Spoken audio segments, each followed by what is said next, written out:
দুবাইতে নতুন কিছু এরিয়াকে 24 আওয়ার পেড পার্কিং জোন ঘোষণা করা হয়েছে।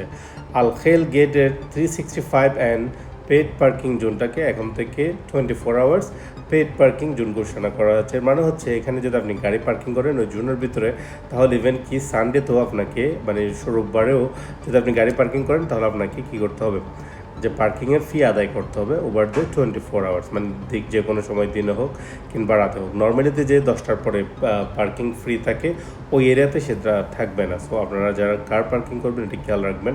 আর আপনারা অনেকেই জানেন দুবাইতে দুবাইয়ের যে পার্কিংয়ের যে স্পেসগুলো আছে তারা সেটা ম্যানেজমেন্ট করার জন্য পার্কিং কোম্পানি নিয়েছে আরটিএ থেকে। সো তারা যখন থেকে হ্যান্ড ওভার করেছে বেশ কিছু চেঞ্জ এসেছে। আমরা জানি আবুধাবির মোয়াকিফ আছে, অনেকটা পার্কিং দুবাইয়ের আবুধাবির মোয়াকিফের মতোই কোম্পানি, তারা পার্কিং ব্যবস্থাপনার জন্য দায়িত্বে নিয়োজিত। সো এখন অনেক জায়গায় বেশ কিছু পরিবর্তন এসেছে, বিশেষ করে পেড পার্কিংয়ের যে অ্যামাউন্ট ওইটাও অনেক জায়গায় চেঞ্জ আসছে। এনি হাউ, সো এই আলখেল গেটের যে 365 এই জোনে যদি আপনি 24 আওয়ার্স পার্কিং করতে চান সেক্ষেত্রে আপনি 30 দিরহাম দিলেই পুরো দিনের জন্য পার্কিং করতে পারবেন।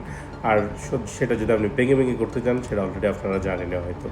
সো এটা হচ্ছে নতুন একটা আপডেট, বিশেষ করে পার্কিংয়ের ক্ষেত্রে যাদের কাছে গাড়ি আছে তাদের জন্য খুবই গুরুত্বপূর্ণ, কারণ যারা গাড়ি আছে তারা তো এক জায়গা থেকে আরেক জায়গায় মুভ করেন। সো এখন দুবাইতে যে কোনো জায়গায় আপনি পার্কিং করার সময় একটু জেনে নেবেন যে এরিয়াতে আপনি পার্কিং করতেছেন সেটা কি 24 আওয়ার্স পেড জোন নাকি regular hour paid parking zone. এটা জেনে নিলে হয়তো আপনি ফাইন থেকে বাঁচতে পারবেন। সবাই ভালো থাকবেন, সুস্থ থাকবেন। আসসালামু আলাইকুম ওয়া রাহমাতুল্লাহ।